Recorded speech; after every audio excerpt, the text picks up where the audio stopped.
Hello guys, कैसे हैं आप सब। यदि आप मेरे चैनल पर न्यू हैं तो मेरे चैनल को सब्सक्राइब जरूर कीजिएगा। तो चलिए शुरू करते हैं आज की कहानी, मित्र की सलाह।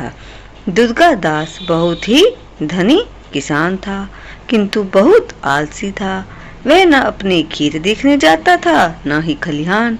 अपनी गाय भैंसों की भी वह खोज खबर नहीं रखता था और न ही अपने घर के सामानों की ही देखभाल करता था। वह सब काम नौकरों पर छोड़ देता था। उसके आलस और कुप्रबंध से उसके घर की व्यवस्था बिगड़ गई। उसको खेती में हानि होने लगी। गायों के दूध घी से भी उसे कोई अच्छा लाभ नहीं होता था। एक दिन दुर्गादास का मित्र हरिश्चंद्र उसके घर आया। हरिश्चंद्र ने दुर्गादास के घर का हाल देखा। उसने यह समझ लिया कि समझाने से आलसी दुर्गादास अपना स्वभाव नहीं छोड़ेगा।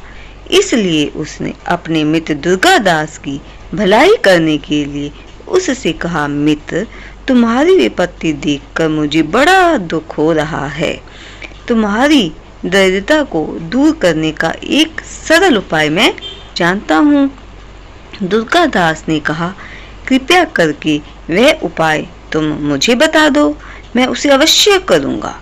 हरिश्चंद्र ने कहा, सब पक्षियों के जागने से पहले ही मानसरोवर पर रहने वाला एक सफेद हंस पृथ्वी पर आता है।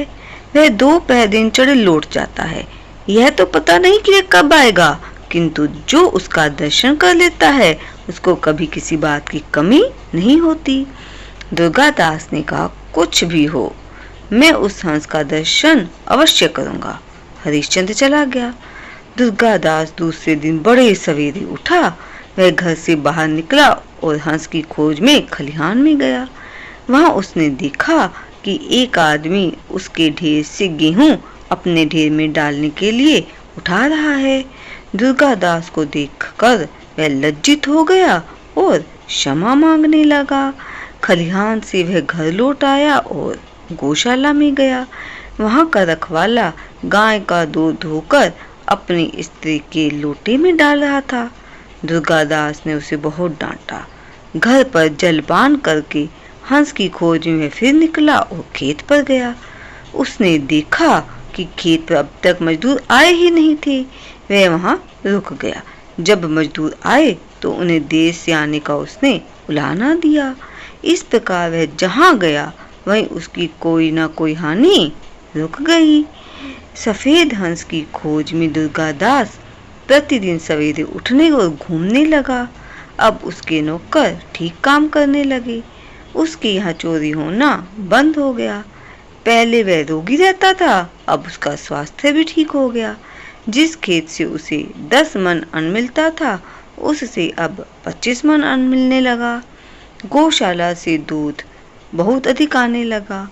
एक दिन फिर दुर्गादास का मित्र हरिश्चंद्र उसके घर आया।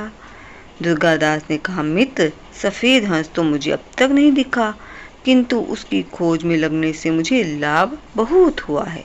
हरिश्चंद्र हंस पड़ा और बोला, परिश्रम करना ही वह सफेद हंस है। परिश्रम के पंख सदा उजले होते हैं।